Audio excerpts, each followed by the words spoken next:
Hello friends, welcome P S academy. कैसे हैं आप सब? बेटा, आज हम एक और क्वेश्चन देखने जा रहे हैं जर्नल एंट्रीज के ऊपर। मगर शुरू करने से पहले एक बार फटाफट हम रिवाइज करते हैं कि हमने अभी तक क्या क्या पढ़ा है। जल्दी से कोशिश करना है कि मेरे से पहले आंसर देना है। सबसे पहला क्वेश्चन है कि बताइए कितने कॉलम्स होते हैं हमारे जर्नल एंट्रीज के फॉर्मेट में। सब 5 होते हैं। कौन कौन से? पहला डेट, दूसरा पर्टिकुलर, तीसरा एलएफ, चौथा डेबिट, पांचवा क्रेडिट। उसके बाद हमने देखे थे रूल्स। कौन कौन से रूल्स देखे थे सर? सबसे पहला रूल देखा था एसेट को लेकर। क्या रूल है? जब भी हमारे पास एसेट आते हैं, बढ़ते हैं, तो हम उसे डेबिट करते हैं। जब भी हमारे पास एसेट कम होते हैं, जाते हैं, तो हम उसे क्रेडिट करते हैं। दूसरा रूल हमने देखा था कैपिटल एंड लायबिलिटीज को लेकर। जब भी हमारे कैपिटल और लायबिलिटीज बढ़ते हैं तो हम उसे क्या करते हैं? क्रेडिट करते हैं। और जब भी हमारे कैपिटल लायबिलिटीज कम होते हैं तो हम उसे डेबिट करते हैं। उसके बाद हमने देखा था एक्सपेंसेस को लेकर। क्या रूल है? एक्सपेंसेस को डेबिट करते हैं और इनकम को क्रेडिट करते हैं। ठीक है, ये सारे रूल्स याद हैं। अब ये जो लिस्ट है आपकी रूल्स की, उसमें एक रूल आप और ऐड कीजिए आपकी ट्रेडिशनल अप्रोच में से। सर, ये ट्रेडिशनल अप्रोच क्या है? बेटा देखो, दो अप्रोचेस होती हैं। एक होती है मॉडर्न अप्रोच, दूसरी ट्रेडिशनल अप्रोच। हम जो अकाउंटिंग सीख रहे हैं वो मॉडर्न अप्रोच से लेकर सीख रहे हैं। ये easy to understand, easy to apply है। ठीक है, अब मैं आपको क्या कह रहा हूं? मैं कह रहा हूं एक रूल आपको ट्रेडिशनल अप्रोच से अपनी लिस्ट ऑफ रूल्स में डाल देना चाहिए। वो ज्यादा इजी है, ज्यादा इजी टू अप्लाई है। सर, कौन सा रूल है? बेटा बड़ा सिंपल सा रूल है, debit the receiver, credit the giver. Sir फिर से बताइए। बेटा लिखो, debit the receiver, credit the giver. ये रूल आपको अपने लिस्ट में और ऐड करना है। सर कैसे अप्लाई करते हैं पहले समझाइए आप। हाँ बेटा, मैं समझा रहा हूं। मैंने कहा डेबिट द रिसीवर, रिसीवर को डेबिट करो। अब मान लो कि हमने राम को 100 रुपए दिए। हमने क्या किया? राम को 100 रुपए दिए। तो मेरे को बताओ कि राम रिसीवर है या गिवर है? सर ऑब्वियस सी बात है, राम को पैसे दिए, राम को मिल रहे हैं, राम रिसीवर है। तो बस बेटा, राम अगर रिसीवर है तो राम को डेबिट कर दो। तो हमारी एंट्री बेटा हो जाएगी राम अकाउंट डेबिटेड। हमारे पास से कैश जा रहा है, कम हो रहा है, तो उसको क्या करेंगे बेटा? क्रेडिट। तो Ram account debited to cash. बड़ा सिंपल है, डेबिट द रिसीवर। सर दूसरा पार्ट बताइए। हाँ बेटा, debit the receiver, credit the giver. Giver मतलब अब मैं कहता हूं कि श्याम ने आपको पैसे दिए, हमको पैसे दिए, तो हमारे पास अब पैसे आ रहे हैं। कौन दे रहा है? Who is the giver? Shyam is the giver. क्या रूल बताया मैंने? Debit the receiver, credit the giver. तो गिवर को क्या करना है? क्रेडिट करना है। कैश आ रहा है, cash account debit, who is the giver? Shyam is the credit. So क्या लिखेंगे? To Shyam account. Is it clear? ठीक है, चलो अभी मैं कहता हूं ₹500 पेड टू अनिल। तो Anil is the receiver. Entry क्या हो जाएगी? फटाफट बताओ। Anil account debited to cash. ठीक है, रिसीव्ड 1000 फ्रॉम सुनील। अब सुनील क्या है? गिवर है। ठीक है, तो एंट्री क्या हो जाएगी? हमारे पास कैश आ रहा है, cash account debited to Sunil. Clear है ये? ठीक है, तो ये हो गए हमारे रूल्स। बहुत अच्छे से आपको याद होने चाहिए, एक एक रूल कंठस्थ होना चाहिए। This is very very important. अब उसके बाद हमने कुछ और चीजें देखी थी गुड्स को लेकर। गुड्स को हम क्या क्या कहते हैं? गुड्स को हम परचेजेस भी कहते हैं, गुड्स को हम परचेज रिटर्न भी कहते हैं, गुड्स को हम सेल्स भी कहते हैं, गुड्स को हम सेल्स रिटर्न भी कहते हैं। जब हमने खरीदे हुए गुड्स वापस कर दिए उसे परचेज रिटर्न कहते हैं, या फिर क्या कहते हैं? रिटर्न आउटवर्ड्स कहते हैं। ठीक है, उसके बाद सेल्स रिटर्न, जो हमने बेचे थे वही गुड्स हमारे पास वापस आ जाते हैं तो उसे सेल्स रिटर्न कहते हैं, या फिर रिटर्न इनवर्ड्स भी कहते हैं। Is it clear? बात समझ में आई? ठीक है, उसके बाद बेटा एक चीज हमने देखा था कि ड्राइंग्स को भी क्या करते हैं? डेबिट करते हैं। तो ये सारी चीजें अगर आपको क्लियर हैं तो सीधे आते हैं और क्वेश्चन स्टार्ट करते हैं। ये रहा क्वेश्चन आपके सामने, देखो। डिस्कस करते हैं डिटेल में। चलो लेट्स स्टार्ट।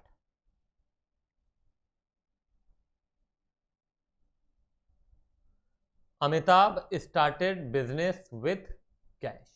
तो बेटा बिजनेस के पॉइंट ऑफ व्यू से देखना है, मालूम है नहीं बात?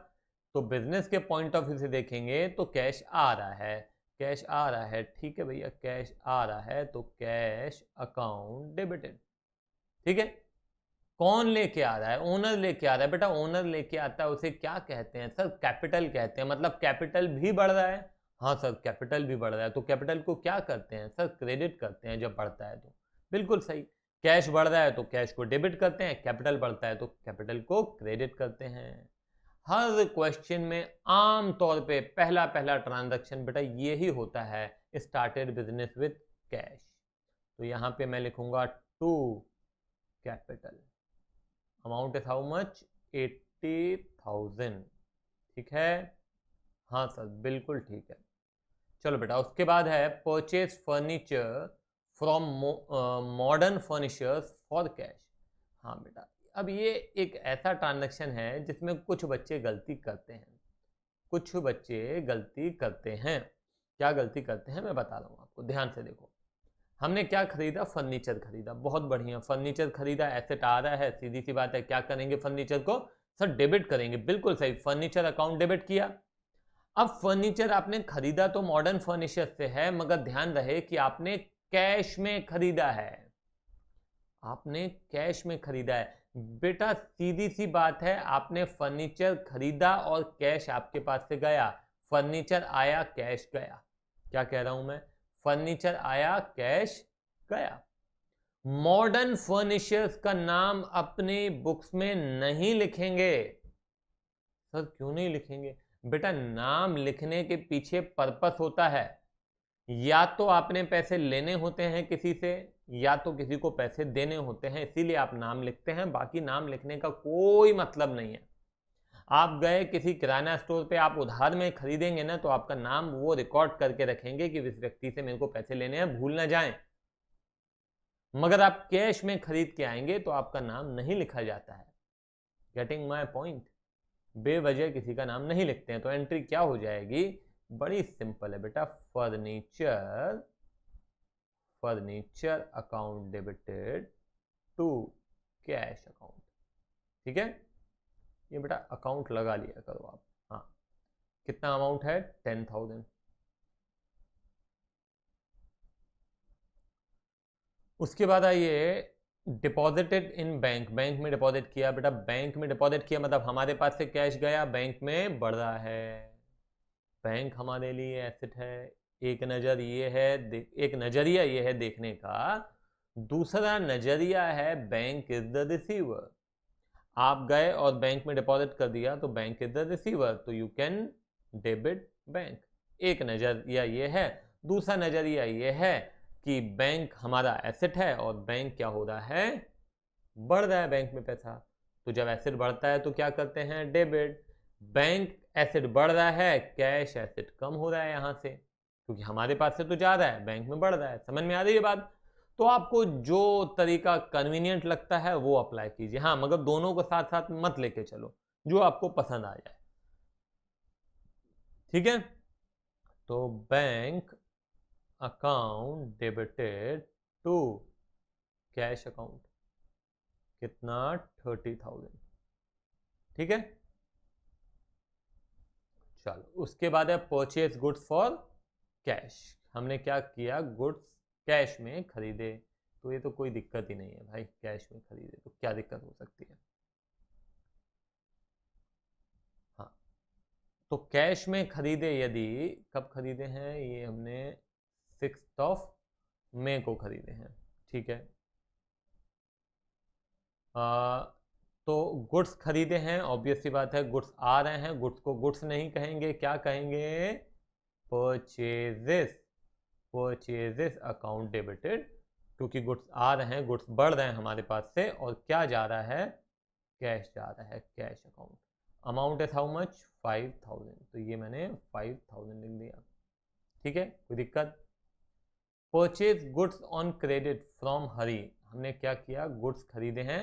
अब ध्यान दो आप, अब हम उधार में खरीद रहे हैं तो हमारे पास गुड्स आ रहे हैं, तो मैं यहाँ पे लिख सकता हूँ गुड्स आ रहे हैं तो परचेजेज अकाउंट डेबिट, डेबिट करना चाहिए गुड्स को, तो गुड्स को डेबिट नहीं करते बल्कि किसको करते हैं, परचेजेज को, ध्यान देना। अब आप खरीद रहे हैं किससे, हरी से। हरी बेटा आप उधार में खरीद रहे हैं तो दैट मीन्स हरी आपके लिए लायबिलिटी है। क्या है, लायबिलिटी है बेटा। तो लायबिलिटी को क्या करते हैं, जब लायबिलिटी बढ़ती है, लायबिलिटी बढ़ रही है कि नहीं, आप उधार में खरीद के आते हो तो आपकी लायबिलिटी बढ़ती है, तो उस लायबिलिटी को हम क्रेडिट करेंगे, क्योंकि लायबिलिटी बढ़ती है तो क्रेडिट किया जाता है। हाँ या ना, हाँ सर बिल्कुल सही। ठीक है, purchase goods from Suresh for cash. Again बेटा ये नाम जो लिखा है ना, ये केवल और केवल आपको सिखाने के लिए कि यहाँ पे नाम नहीं लिखा जाएगा। परचेज कर रहे हैं कैश में, सुरेश का नाम लिखने का कोई सेंस नहीं बनता है, तो हम यहाँ पे क्या लिखेंगे, purchases account debited to cash account. कितना है, 3000। ठीक है, now come to the next transaction, purchase goods from Ajay. अब आप उधार में खरीद रहे हैं, जब खरीद रहे हैं तो ऑब्वियस सी बात है क्या आ जाएगा, परचेजेस अकाउंट डेबिटेड टू, उधार में खरीद रहे हैं, लायबिलिटी है, अजय हमारी बढ़ रही है, उसे क्रेडिट किया जाएगा। कितना अमाउंट है, 4000। ठीक है, चलो उसके बाद आइए सोल्ड गुड्स फॉर कैश। ठीक है, क्या बेचा, गुड्स बेचे, क्या आ रहा है, कैश आ रहा है, कैश आ रहा है, गुड्स जा रहे हैं, cash account debit to, goods को गुड्स नहीं कहेंगे, क्या कहेंगे, सेल। तो ये हो जाएगा cash account debited to sales account. ठीक है, and what is the amount, amount is 7000। ठीक है, कोई दिक्कत, सोल्ड गुड्स टू करीम। बेटा ध्यान देना, गुड्स जा रहे हैं, ऑब्वियस सी बात है क्रेडिट करेंगे, मगर गुड्स को नहीं बल्कि सेल्स को। ठीक है, आपको पैसे लेने हैं, किससे लेने हैं, करीम से लेने हैं, तो करीम हमारे लिए क्या हो गया, एसेट हो गया। एसेट को क्या करते हैं, डेबिट करते हैं। रिपीट कर रहा हूं अगर किसी को नहीं समझ में आया, गुड्स हमारे पास से जा रहे हैं तो उसे क्या कहते हैं, सेल्स कहते हैं। ठीक है, बिक रहे हैं क्योंकि, तो हम क्रेडिट करेंगे, मगर क्या क्रेडिट करेंगे, सेल्स को क्रेडिट करेंगे। उधार में बेच रहे हैं, आपको पैसे लेने हैं, किससे लेने हैं, करीम से लेने हैं, तो बेटा करीम को क्या करेंगे, डेबिट करेंगे। So our entry would be Karim account debited to sales, and what is the amount, amount is 6500। ठीक है, उसके बाद है sold goods to Ganesh for cash. बेटा कैश में बेच रहे हैं तो गणेश का नाम नहीं आएगा, मतलब आपके पास कैश आ रहा है, ध्यान देना, कैश आ रहा है और गुड्स जा रहे हैं, कैश आ रहा है, गुड्स जा रहे हैं। ठीक है, and what is the amount, amount is 5000। ये हो गया 5000। ठीक है, उसके बाद सोल्ड गुड्स टू बंसी। कितना, 3500। सोल्ड गुड्स टू बंसी 3500।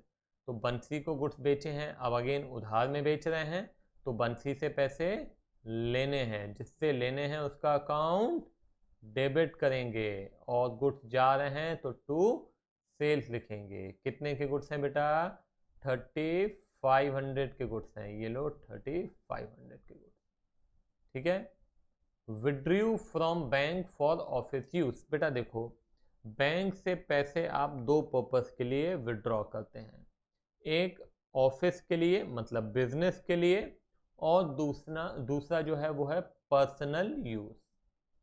क्या कहा मैंने कहा दो पर्पस होते हैं, एक बिजनेस के पर्पस के लिए और दूसरा पर्सनल पर्पस के लिए। तो जब पर्सनल पर्पस के लिए निकालते हैं तो उसे तो ड्राइंग्स कहते हैं, मगर जब ऑफिस यूज है तो सीधी सी बात है कि बिजनेस के पास कैश आ रहा है, बैंक से जा रहा है, हमारे पास आ रहा है, बैंक से जा रहा है, हमारे पास आ रहा है, हम उसे डेबिट करेंगे। कैश आ रहा है तो कैश अकाउंट डेबिट, बैंक से जा रहा है तो बैंक अकाउंट क्रेडिट। हाँ या ना? बिल्कुल ईजी है, कोई दिक्कत नहीं है। तो हम यहाँ लिखेंगे cash account debited to bank. ठीक है। अगर यहाँ पे पर्सनल यूज होता तो बेटा कैश बिजनेस के पास नहीं आ रहा था, तो हम वहां पे कहाँ जा रहा था? ओनर के पास। तो हम लिखते drawings account debited to bank. Owner लेके जा रहा है, कहाँ से जा रहा है? बैंक से जा रहा है, बस। ठीक है, ध्यान रहेगा। जब ऑफिस यूज के लिए है तो कैश टू बैंक, और जब पर्सनल यूज के लिए है तो ड्रॉइंग्स टू बैंक। कितना अमाउंट है? 5000।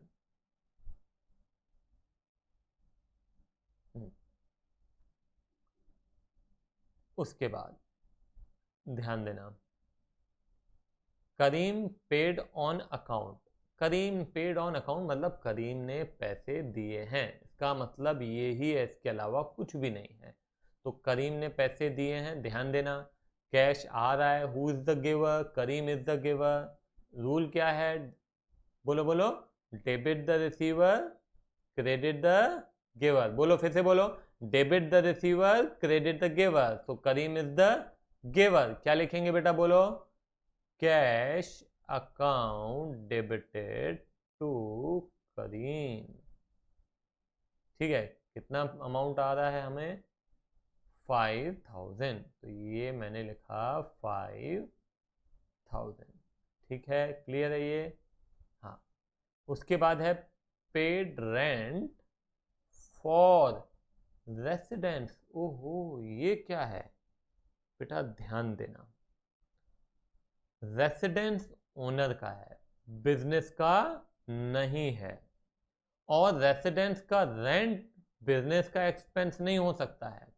हाँ, बिजनेस प्रेमिसेस का जो रेंट है वो बिजनेस का एक्सपेंस है, मगर बिजनेस ओनर के रेसिडेंस का रेंट वो बिजनेस का एक्सपेंस बिल्कुल नहीं है। वो ओनर का पर्सनल एक्सपेंस है, व्यक्तिगत खर्चा है, हमारा कोई लेना देना नहीं है।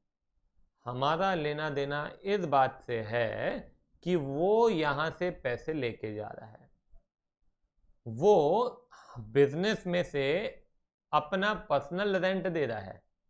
हमें केवल ये रिकॉर्ड करना है कि वो यहां से पैसे लेके जा रहा है, बस।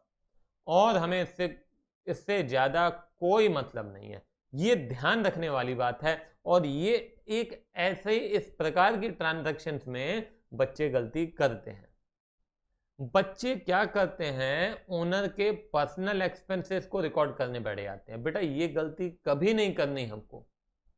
हमको केवल और केवल अपने एक्सपेंसेस, बिजनेस के एक्सपेंसेस रिकॉर्ड करने हैं, ओनर के एक्सपेंसेस रिकॉर्ड नहीं करने हैं। हमें केवल ये देखना है कि हाँ, ओनर हमारे पास से पैसे लेके गया तो ड्राइंग्स हो गया। वो कहां लेके गया, उन पैसों का उसने क्या किया, इस बात से हमारा कोई लेना देना नहीं है।